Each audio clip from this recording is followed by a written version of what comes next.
জয় কৃষ্ণকালী মায়ের জয়, জয় সোনা মায়ের জয়। কৃষ্ণকালী মায়ের নতুন মন্দির কোথায় হয়েছে, কিভাবে যাবেন, সব কিছু এই ভিডিওতে জানতে পারবেন। তাই ভিডিওটা সম্পূর্ণ দেখবেন, স্কিপ করবেন না।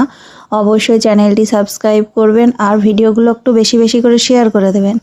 কৃষ্ণকালী মায়ের মন্দির বেশিরভাগ ভক্তরা কি করছেন, কৃষ্ণকালী মায়ের মন্দির আগে যেখানে ছিল, এখন মায়ের মন্দির ঘুষকরা, ওরগ্রাম, কাঁঠালডাঙ্গা, তার আগে যেখানে ছিল সেইখানে ভক্তরা চলে যাচ্ছেন। নতুন ঠিকানাটা অনেকেই বুঝতে পারছেন না, রাস্তাটা বুঝতে পারছেন না যে কোন দিকে যেতে হবে, তাই আগের জায়গায় চলে যাচ্ছেন। আগের জায়গায় কেউ যাবেন না, আগের জায়গায় তো কৃষ্ণকালী মায়ের মন্দির নেই।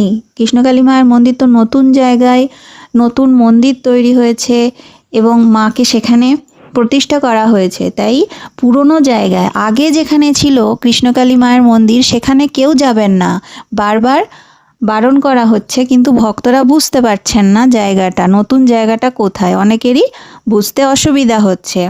তো আজকে আমি এই ভিডিওতে আপনাদেরকে বলবো যারা বর্ধমান থেকে ট্রেনে করে ঘুষকরা আসবেন তারা কিভাবে আসবেন। আর একটা কথা বলে দিই, বর্ধমান থেকে যেখান থেকেই আসবেন, বর্ধমান থেকে যদি আসেন, একমাত্র এই বোলপুরের দিক থেকে যারা আসবেন তাদের সুবিধা এটাই যে তারা প্রথমেই কিন্তু কৃষ্ণকালী মায়ের মন্দিরের যে বাস স্টপ পড়বে সেটা পাবেন।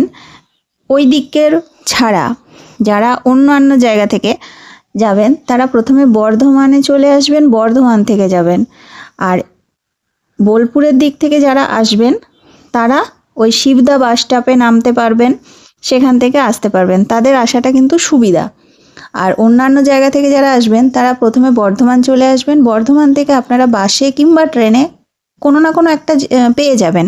তাই আজকে আমি বর্ধমান থেকে ঘুষকরা যাবার ট্রেন কখন কখন আছে আর কোন কোন ট্রেন সেগুলো একটু বলছি। আপনারা অনেকেই জানতে চেয়েছেন, তো অবশ্যই আমার চ্যানেলে বড় ভিডিও আছে, ট্রেনের সময়, বাসের সময়, টোটো কত ভাড়া, সব কিছু দিয়ে কিন্তু বড় ভিডিও আছে।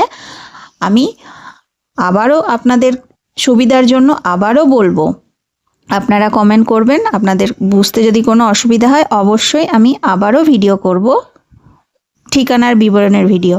তো এখন আমি বলছি বর্ধমান থেকে ঘুষকরা যাবার ট্রেনের সময়সূচি। সকাল থেকেই বলছি, সকাল 6টা 5 সাহেবগঞ্জ প্যাসেঞ্জার, বর্ধমান থেকে এই ট্রেনগুলো ঘুষকরা যাবে। সকাল 7টা 37 গণদেবতা এক্সপ্রেস, টিকিটের মূল্য হচ্ছে 70 টাকা। 8টা 55 বর্ধমান রামপুরহাট, 9টা 24 মাতারা এক্সপ্রেস, 11টা 4 শান্তিনিকেতন এক্সপ্রেস, টিকিটের দাম 83 টাকা। 12টা 45 জামালপুর কবিগুরু এক্সপ্রেস, 1টা 19 শহীদ এক্সপ্রেস, 1টা 33 জয়নগর এক্সপ্রেস, 2টো 35 শিয়ালদা গড্ডা এক্সপ্রেস, 4টে 10 বর্ধমান রামপুরহাট এক্সপ্রেস। এই ট্রেনগুলি ছিল বর্ধমান থেকে ঘুষকরা যাবার ট্রেন। এরপর ঘুষকরা থেকে ফিরবেন কোন ট্রেনে, কখন সময়, সেগুলো কিন্তু আমি পরের ভিডিওতে বলবো। আপনারা ভিডিওগুলো পরপর যেটা আসবে পরপর আসবে, আপনারা চ্যানেলটা সাবস্ক্রাইব করে রাখলে ভিডিও পোস্ট করার সাথে সাথে নোটিফিকেশান পাবেন এবং ভিডিওগুলো সম্পূর্ণ দেখবেন। আপনাদের আশা করছি সুবিধা হবে। অনেকেই ট্রেনের সময় জানতে চেয়েছিলেন, তো আমার ট্রেনের সময় বলে কিন্তু বড় ভিডিও করা আছে, তো আপনাদের অনেকেই কমেন্ট করেছিলেন। আমি এখানে এই ভিডিওতে বর্ধমান থেকে যাবার ঘুষকরা যাবার ট্রেনের সময়সূচি বললাম, কখন কখন ট্রেন আছে আর কোন কোন ট্রেন এবং টিকিটের দাম কত বলেছি। এর পরের ভিডিওতে আমি বলবো যে ঘুষকরা থেকে বর্ধমান ফিরে আসবেন কোন কোন ট্রেন কখন।